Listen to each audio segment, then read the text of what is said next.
it's black. It's completely black. You have trouble even seeing the ocean and its reflection from the moon. And this has happened to be a moonless night.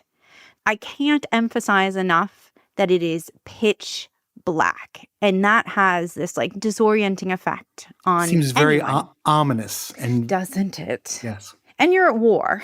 So that adds to this. You've reached American History Hotline. You ask the questions, we get the answers. Leave a message.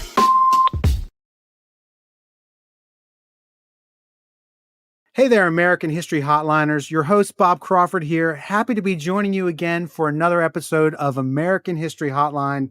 You're the ones with the questions. I'm a guy trying to get you some answers. And keep those questions coming.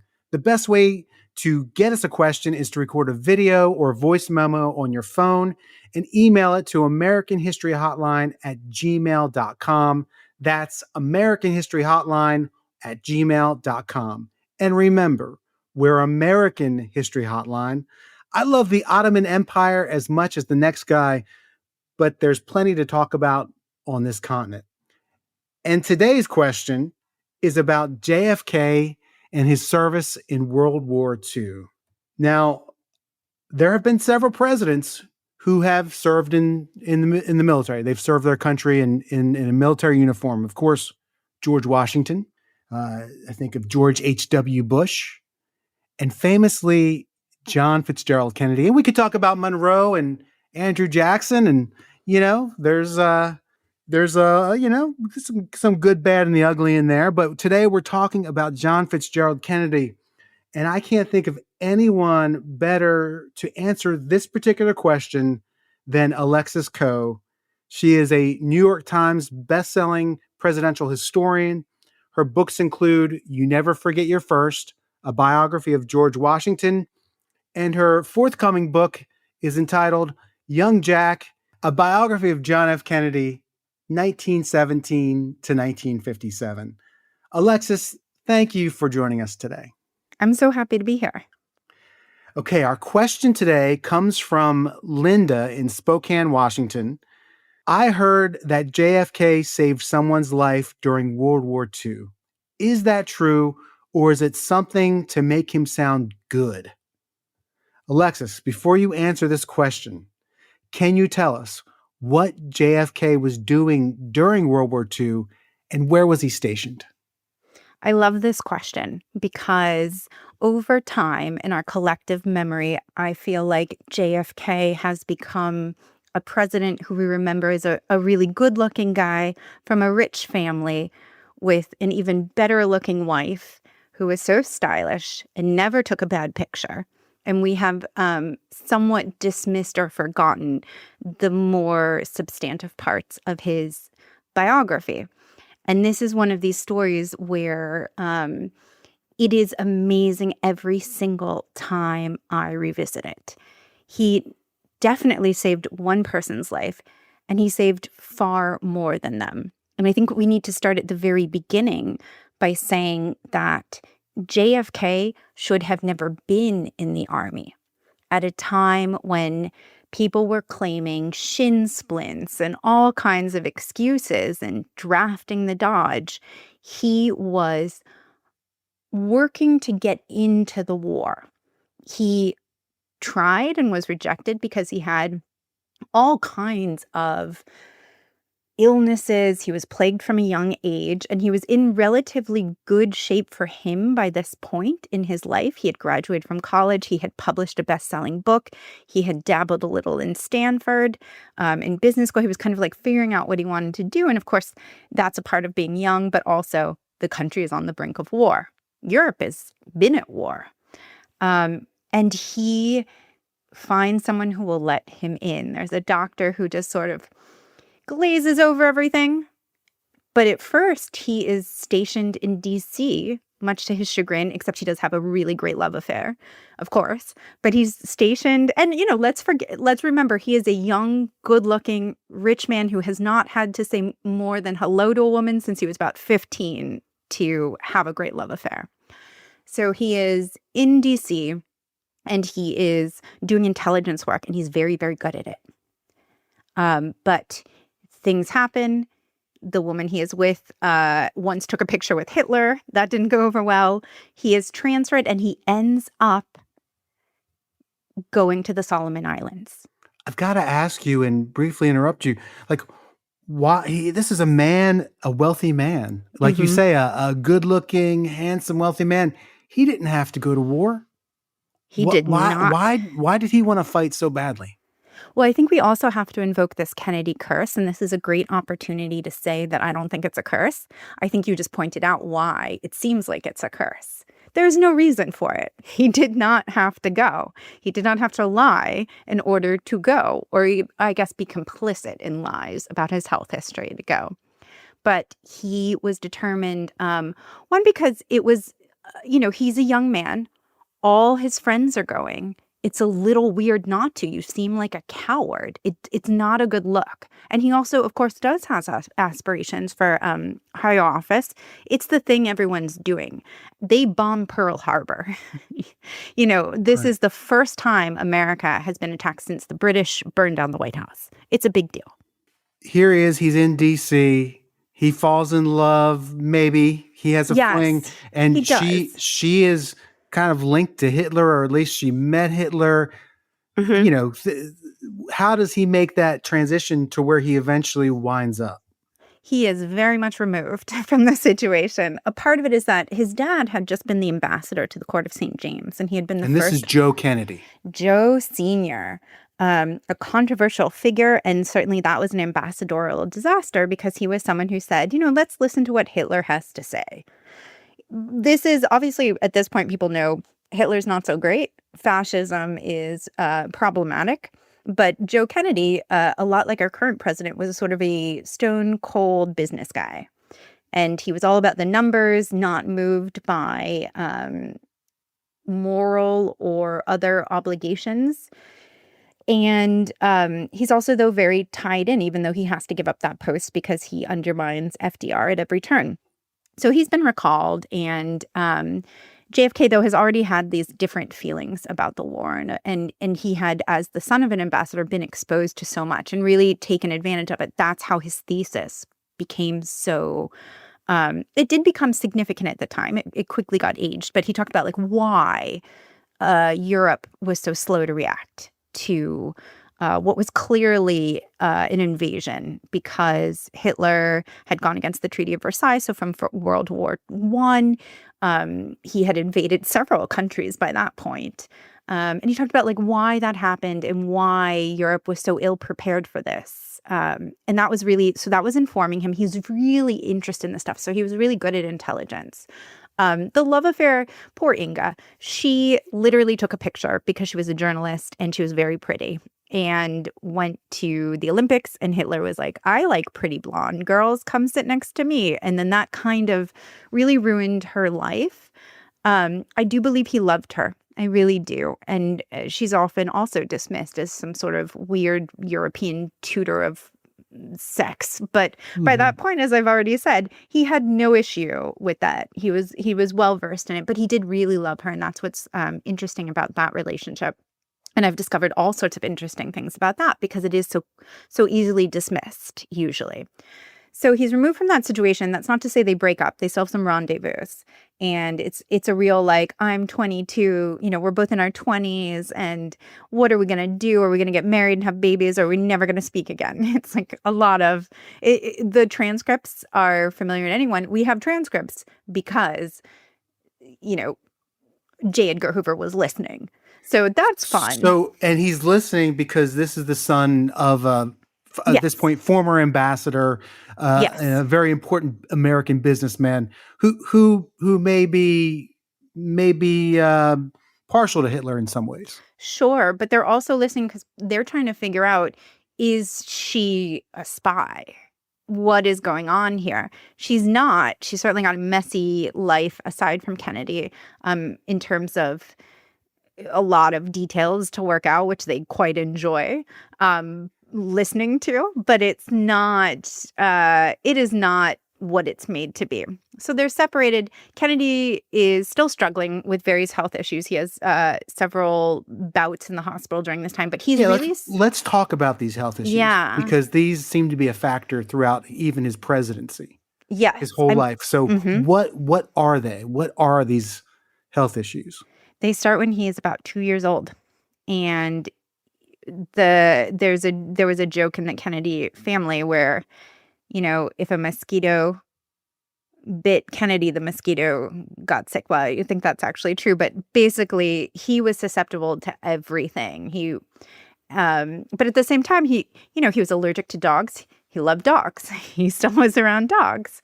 He would be in hospital for months at a time. Never had to redo a year in school, but came pretty close to it. And he adopted a amazing attitude that you wish in retrospect maybe you had in different Hmm. situations, and certainly as a gift that was innate. He realized that the best way to do it was to be charming, was to be sarcastic, and to live every day like he might die because he might. Hmm. Um, Later, there are specific diseases that emerge.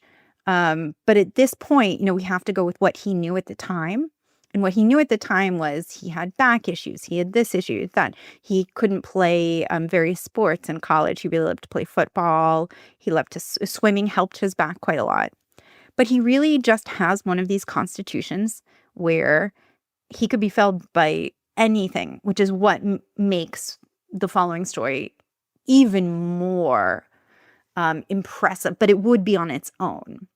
So he is in the Navy. This is not a coincidence. He's in the Navy because someone who had worked with his father had been the person who knew the doctor who would give him the clean bill of health, but also because the Kennedys famously love to sail, right? And it's another thing we kind of dismiss as like a rich person, activity, hobby, but he was really good at it. He often won major, contests and championships, and he enjoyed it quite a bit. When he was a young boy, when he was about 10, he rescued someone with his little brother.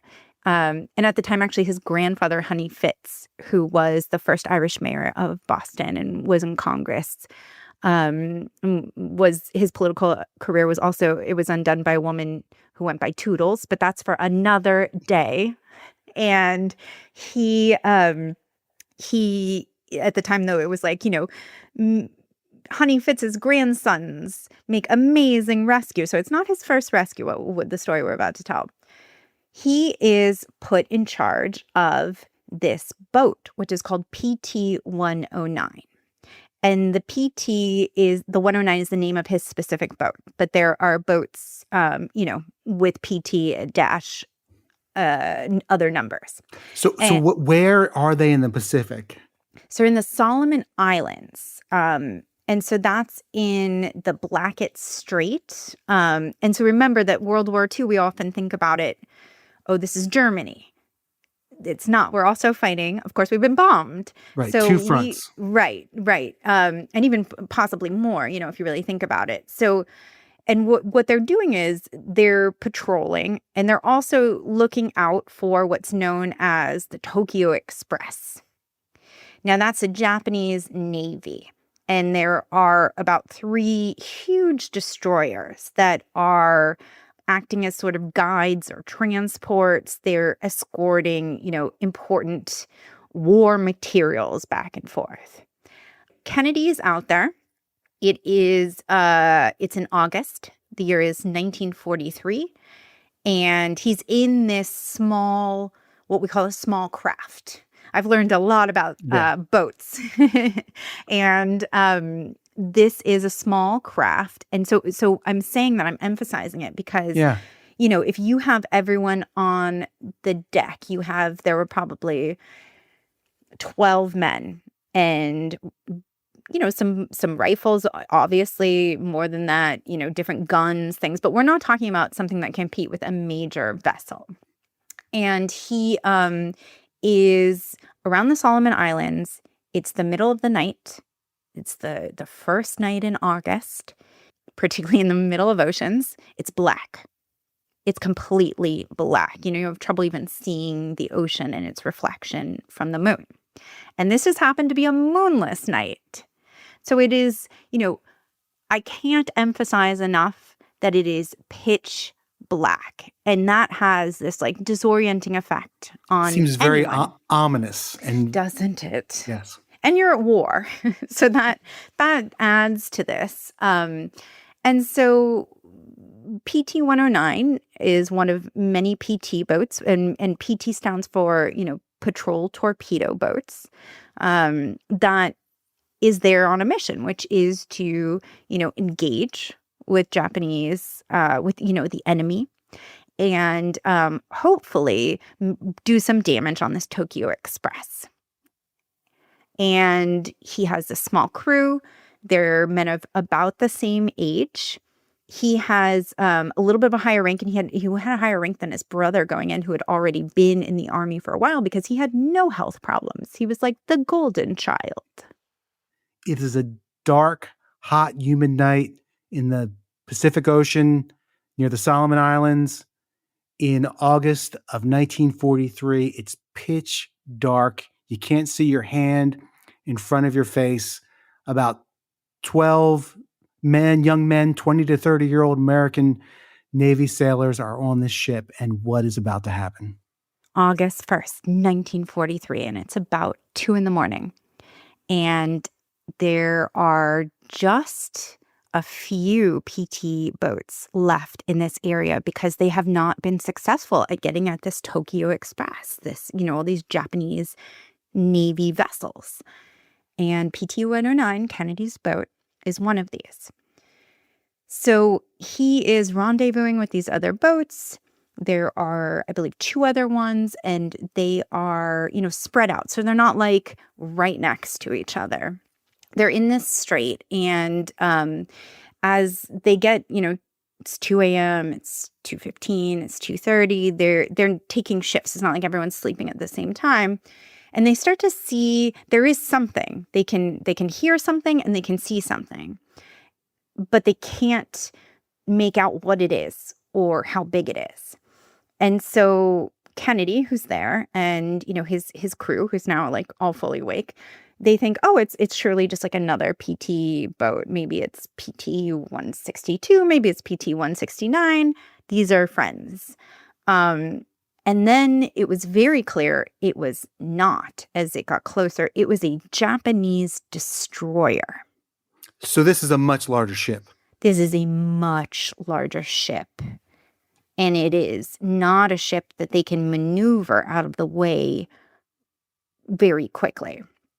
And so Kennedy is not even the torpedoes that these, PT 109, so torpedo vessels, he is trying to, to steer the boat so that they can turn the starboard where the torpedoes are facing, that they can face this destroyer. But there is not enough time. And so the destroyer, which is called the Amagiri, it is basically at the starboard when it just rips through it. And it impacts the boat. And it tossed, Kennedy is there trying to direct his crew. He's now rocking around in the cockpit, but most of his crew is now out of the boat because they have been knocked into the water. And there are men below deck, and somehow some of them escape. But the problem is one of them, Patrick Mahone, who is this engineer, he has been badly burned because what happens when you have an impact with a giant ship? There's fuel that explodes. There are, Right. aside from, obviously there's a lot of ammunition, but there are other elements on a ship that can, cause your death. And so fuel explodes. So this man is badly burned. I want to also emphasize, we've talked about how dark it is. We've talked about how there's nothing around, how the closest thing are islands. These are also shark-infested waters. I was just going to ask you Yes. about sharks. So the crew is now, and they know this. They've seen the sharks. It's been kind of fun to see them as long as you're inside your boat. They are in shark-infested waters. And so Kennedy has to think really quickly because remember, he's in charge. He is in his early 20s. He has never commanded any sort of sizable army. But I do want to point out that when George Washington led the Continental Army, he had just commanded the Virginia militia. So, this is how we roll in America, apparently. That is how and apparently it is how we roll. Yes. Yes. And maybe it inspires great things. Maybe. But, he was an experienced, sailor. Washington was an experienced in many other ways. So I'm not saying they're just like, oh, today I think I'll wake up and I'll lead a whole military, Right. unit. That's not what's happening. So Kennedy has to think quickly. And he basically says, okay, let's get back in whatever's left of this boat, even though clearly there's like all this fuel burning in the wake as well. Because when the destroyer, is moving past them, there's just oil everywhere. So everywhere you go, even if you like move the boat, you're still in danger, even if you can put out the fire on the boat. But they don't what do you do? Obviously, they're trying to communicate. They're not getting through. Are there lifeboats? Is this boat so small they don't have life rafts, lifeboats? They have, life vests, which they have at this point put on, but it's not looking good. And so they get back in the boat, but then it's clear that it's just not a good place for them. And so they need to swim. They need to swim. And so you have a bunch of people. You have, 4 different people, 6 different people that they're identifying. Okay, there's 8. We've got some injuries. Kennedy sees this engineer, McMahon, and he gives him the life vest strap that he's wearing. So, you tighten the vest and he gives it to him. And then he decides, oh, that's not really going to work.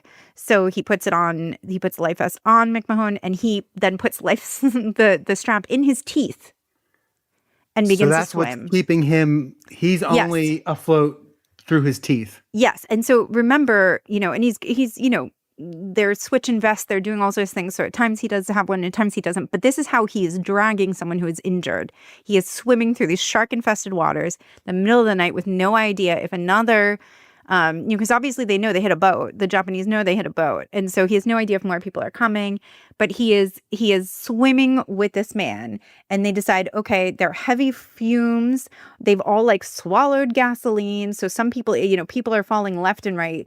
It's just not a good scene. They have to abort.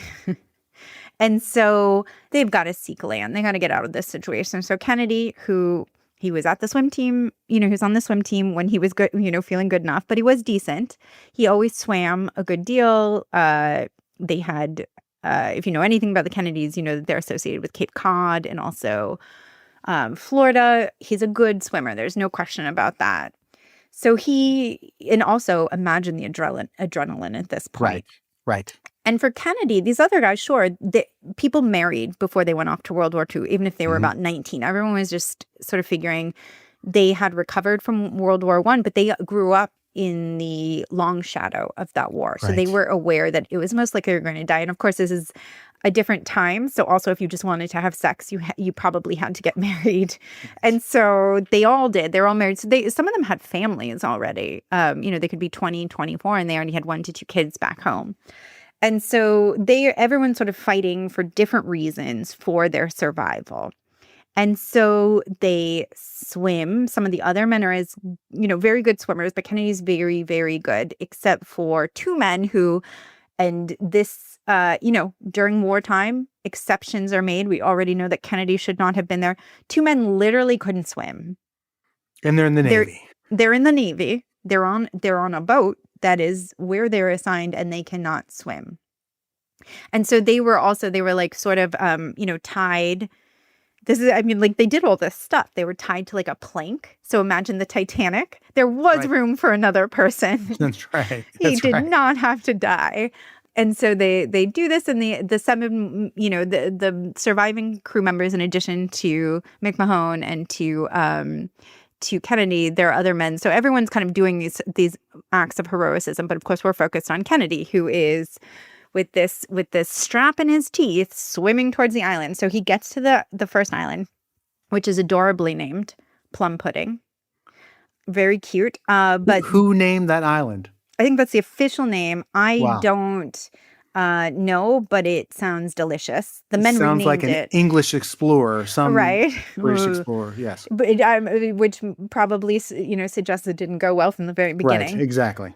They renamed it as as white men do. And because they called it Bird Island because it was covered in bird poop. Guano? Is that guano? Yes. Okay. Yes. Yes, exactly. It's not offering them anything. So, of course, Kennedy would like to just take a little risk. He liked a fruity daiquiri. He didn't really drink, but when he did, he liked a daiquiri. Maybe some ice cream. None of that is available to him. So he kind of waits for the rest of the crew because he beats them. And it turns out, of course, that he can't rest for a second because what happens at that moment? Oh, just a Japanese boat goes by.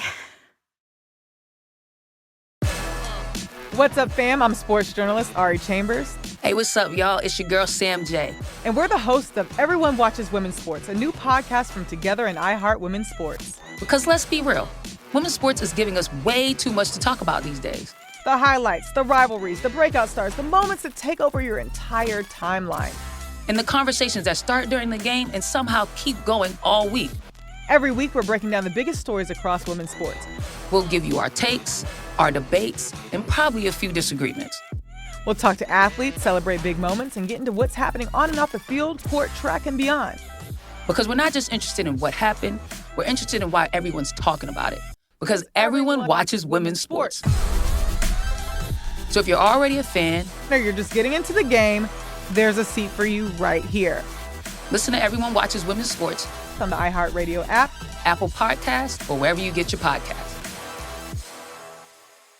Hey, I'm Hoda Kotb, host of the podcast Joy 101 with Hoda Kotb. Okay, if you know me, you know this. I'm always searching for inspiration, for support, and useful tools to help maximize joy. So this podcast lets us uncover all of that together. We're going to have these meaningful conversations with the world's most fascinating people, like when actress Olivia Munn shared how she overcame fierce health challenges that she never saw coming. I've gone through breast cancer and then helped my mother through breast cancer, and that was more difficult. There's a lot of people who understand postpartum depression. I was not prepared for postpartum anxiety. Olympic champ Shawn Johnson revealed why she had no choice but to be a gymnast. There was something about gymnastics that was intoxicating to me. It's given me a belief that we all have one of those treasures inside of us. We just have to find it. Listen to Joy 101 with Hoda Kotb on the iHeartRadio app, Apple Podcasts, or wherever you get your podcasts. My first guest is Paris Hilton, Shakira, Luke and Yerin, Samira y Gracie. I'm so excited. On a bouncy bed. You have surprises? Many surprises. Welcome to Suite 305, where the group chat comes to life. What up? Es como que una forma de decir como, hola amiga, hola mejor amiga, hola hermana, what up? Mira, nunca lo había hablado con nadie. Excepto con mis hijos. Mis hijos sí saben. Yes. Sé mi amante. Uf. Punch. Qué increíble. Ya, la telenovela. You're the only person I know that loves a yellow starburst. It's lemonade. No hay alguien que te falta, como que tú dices, me gustaría colaborar con esta persona. This is Suite 305. Listen to Suite 305 with Lele Pons as part of My Cultura podcast network on the iHeartRadio app, Apple Podcast, or wherever you get your podcasts. I'm Jake Brennan, and on the Disgraceland podcast, I explore the wild lives of rock stars and unbelievable true crime stories from music history. These are the stories you haven't heard, the kind you'll end up telling someone else. Like the time Paul McCartney spent in one of the world's most notorious prisons. Imagine that. You're Paul McCartney. It's 1980. You're an ex-Beatle, and you're doing time in one of Japan's worst prisons, right there alongside Yakuza gangsters, and for a ridiculous charge. Or the bizarre crime Lady Gaga is accused of. Who is the artist Lady Gaga is being accused of doing the unthinkable to, after allegedly stealing her music and style to become famous? And what about that time Blondie's Debbie Harry escaped a serial killer? The man who had given her that ride she barely escaped from was Ted Bundy.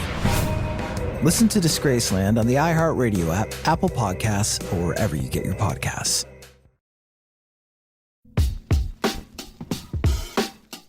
This is American History Hotline. I'm your host, Bob Crawford. Today, my guest is Alexis Coe, a New York Times best-selling presidential historian.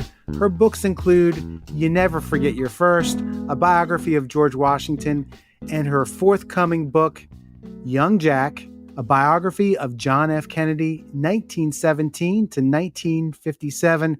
We're talking about JFK saving someone's life during World War II. Remember, send us your burning questions about American history.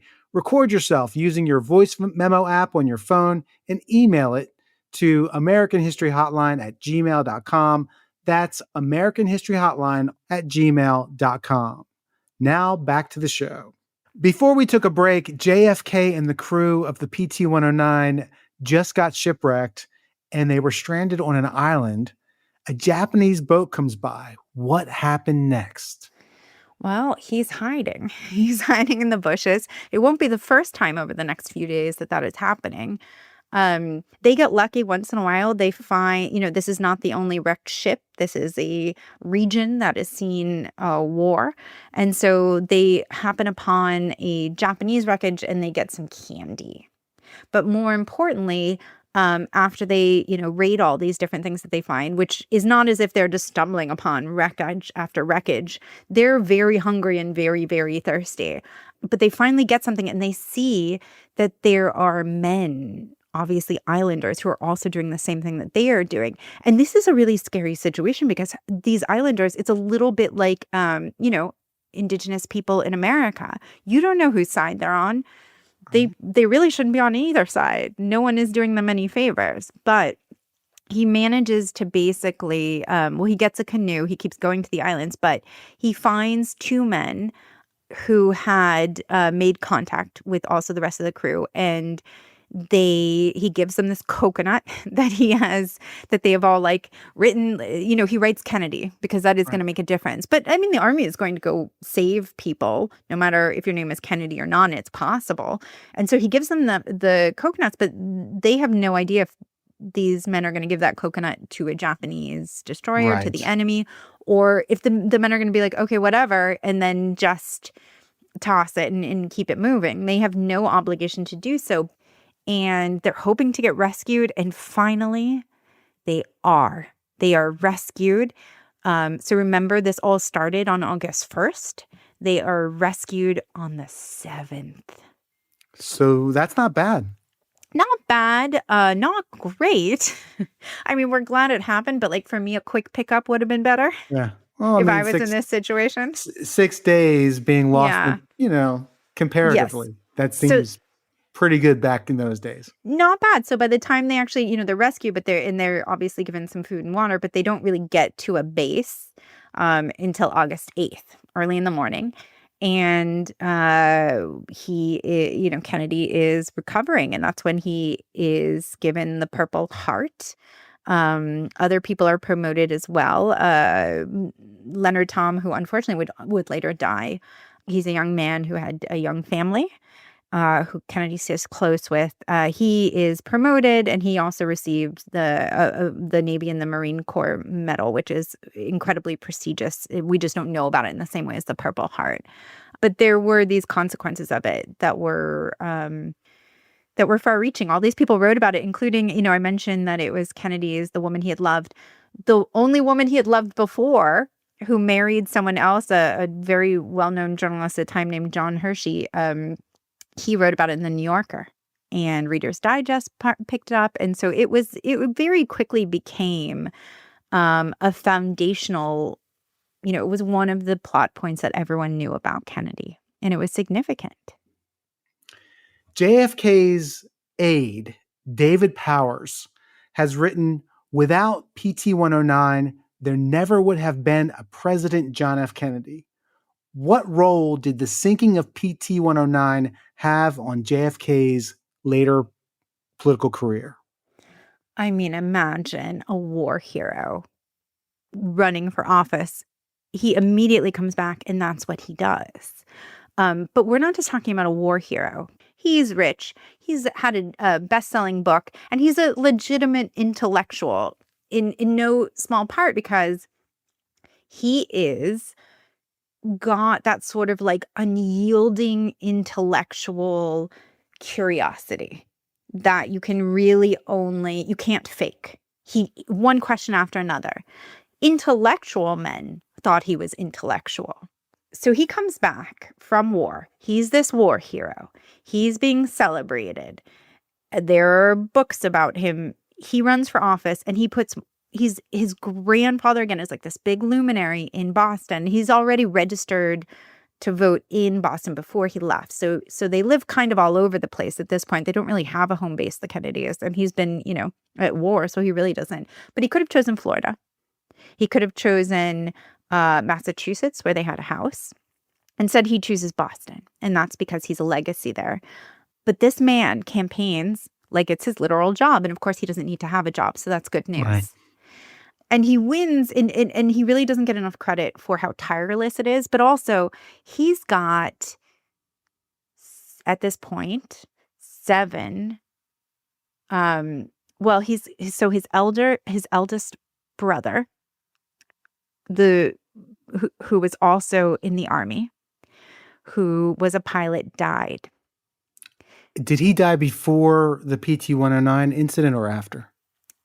After. And this, again, I have to invoke the Kennedy curse here, because the Kennedy curse I do not believe exists, but I do think that they put themselves in these extreme positions a lot because they're a competitive family and because they are in extreme positions, right? So if you've got all that stuff going on, you're going to be in extreme positions. And this is a perfect example because Joe Jr. was supposed to come home. And he volunteered for a mission he never should have volunteered for because he knew about his brother and how he was being lauded and how he was recuperating, but he was coming home. And he knew that his brother had designs on office too. So it was sibling rivalry. A little bit. And it had been for some time. There's this story that like after Joe Jr. died, that's when Kennedy was like promoted by their father. And that is not true because, and I'll quickly go into this and I go into it in my book. Kennedy, while he did not do as well in high school, and he was quite sick, so he couldn't be the captain of the football team. As soon as you get to college, all differences between them almost completely disappear. But Kennedy at Choate, where Joe Jr. also graduated from, Kennedy was the one who was voted most likely to succeed. And then when they get to Harvard, it is JFK who gets into a finals club. And that is like an exclusive club that Joe Sr., who had been to Harvard too, and Joe Jr. did not get into. And they claimed, it's because we're Irish. Well, JFK was as well. But was it generational? Was it generational? Well, as far as being Irish and being Catholic, which we see when he runs for president, that's an issue. Did Kennedy was he the breakout? He seems like the breakout. I don't want to say breakout star of the family, but in a way, he was. It sounds like he was. And is that because he was of a younger generation than even Joe Jr.? No, Joe Jr. and Joe and Kennedy are at Harvard at the same time, and they even live in the same house at one point, Winthrop House. So this is really about Kennedy. And then they both write these honors thesis. They both benefit from their father being the ambassador and also having a ton of money. So they write it with this purpose. And their father tries really hard to get the elder son's thesis published, and nobody wants it. Kennedy has some trouble too at first, but then he gets it published because he rewrites it. Is it charisma? Some of it, sure. But he's also just, a part, I believe, this is for another day, of I'm at New America. I'm a senior fellow there. It's a bipartisan think tank in D.C. And I have spent a couple years now wondering in a really abstract way, how should a president be? And there's a lot of talk about empathy and these things and that, but we don't really see that in our leaders and the ones that are selected. So there are these disconnected ideals and these actual pragmatic, solutions to our alleged problems in government or whatever is left of it. And so we have these competing ideas. But one of the things that I have that even I think I resisted a little bit at first is we have really undervalued and underestimated this idea of authenticity. And someone who is genuinely themselves really is going to win against someone who's trying really hard to be perfect in some way that they think that they are. And Kennedy was earnest. It's not like he walked in and was like, I'm going to be a bestseller. Like, he worried about it being good enough. He asked people for their opinions. He constantly asked his old professors at Harvard for their opinions. He would latch onto these people and they would be happy about it. And so he is, yes, charismatic. These things you cannot be unless you are naturally. You can try really, really hard, but you just can't be. And so he is always, to me, from the point that they are basically when he is a senior at Choate and his brother is already at Harvard to the day Joe Jr. dies, Kennedy has already exceeded him. And I think it would have been very sad for Joe Sr. or Joe Jr. after the war had he lived, because he would have just watched his brother run over him. Briefly, before we wrap here, when Kennedy is president, how do we see, and even during the campaign, how is the PT 109 experience, A, used for political benefit, B, how is that the Kennedy who put the life preserver in his mouth, and swam ferociously to shore on that dark, dangerous night, sharks in the water, Japanese boat coming back after him. How did that man, how did that event kind of play out during his presidency? It's a really good question. And that the campaign, tenacity. it's significant, right? Because he at the time was our youngest president as well. And I just want to also add that on top of all this, the Purple Heart, the money, the looks, the pretty young wife, the great looking family, the storied past. He's got a Pulitzer. He's got 2 best-selling books and a Pulitzer. So, he's accomplished a lot more than most of us by that age. It is clearly being talked about all the time. And Kennedy is someone who, but we also have to understand that the country, we have generations who have lived through 2 wars. World wars. We haven't had a third for a reason. Yeah. Hiroshima. Right. We have had these really significant events. And so Kennedy is not a warmonger. And he's also thinks you talked about H.W. Bush, and H.W. Bush sort of famously said that he thought about the men he had fought with and who died every day of his life. And Kennedy did too. Yeah. He really did. And in my book, I have all these different things that I've discovered that have not been published before in ways that he interacted with their families. And it was very clearly close to him. And so he wasn't willing to make it cheap. And he talked about war in a very serious way. This is not necessary. We need to avoid this. But he was also hilarious. He was really funny from a young age. And so when people would ask him, how does it feel to be a hero? How does it feel to have a Purple Heart? How do you look at the military? All of these things. And he would be self-deprecating about it.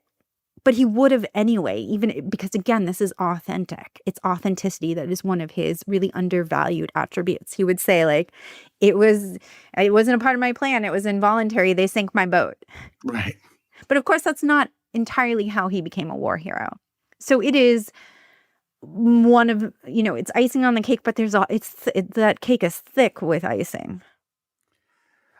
I've been talking with Alexis Coe, a New York Times bestselling presidential historian. Her books include You Never Forget Your First, a biography of George Washington, and an upcoming book, Young Jack, a biography of John F. Kennedy, 1917 to 1957. Alexis, thanks for joining us today on American History Hotline. Thank you. You've been listening to American History Hotline. a production of iHeart Podcasts and Scratch Track Productions. The show's executive producer is James Morrison. Our executive producers from iHeart are Jordan Runtall and Jason English. Original music composed by me, Bob Crawford. Please keep in touch. Our email is americanhistoryhotline@gmail.com. If you like the show, please tell your friends and leave us a review in Apple Podcasts.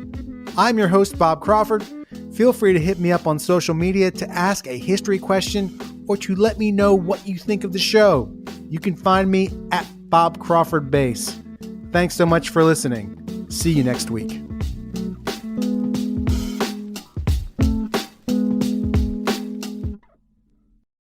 Joy is essential and it's also elusive. But now, there's a new and exciting way to start your journey toward a more joyful existence. Joy 101. It's a new podcast hosted by me, Hoda Kotb. If you're craving inspiration to maximize your joy, tune into these candid, uplifting, and moving on-air chats. Open your free iHeartRadio app, search Joy 101, and listen now. Joy 101 with Hoda Kotb is presented by CVS.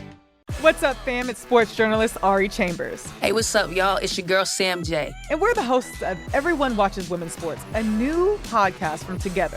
We're breaking down the biggest headlines, the viral moments, and the stories everyone's talking about across women's sports. From game-changing performances to culture-shifting conversations, we'll give you our takes, our debates, and a few laughs along the way. Because everyone watches women's sports. Listen to Everyone Watches Women's Sports on the iHeartRadio app, Apple Podcasts, or wherever you get your podcasts. I'm Jake Brennan, and on the Disgraceland podcast, I explore the wild lives of rock stars and unbelievable true crime stories from music history. These are the stories you haven't heard, the kind you'll end up telling someone else. Like the time Paul McCartney spent in a notorious prison, or the bizarre crime Lady Gaga is accused of, or that time Blondie's Debbie Harry escaped Ted Bundy. Listen to Disgraceland on the iHeartRadio app, Apple Podcasts, or wherever you get your podcasts. My first guest is Paris Hilton, Shakira, Luke, and Yerin. Have surprises?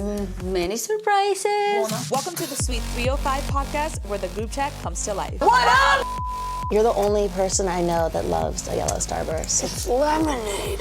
This is Suite 305. Here, oversharing is encouraged. Listen to Suite 305 with Lele Pons on the iHeartRadio app, Apple Podcast, or wherever you get your podcasts. This is an iHeart podcast. Guaranteed human.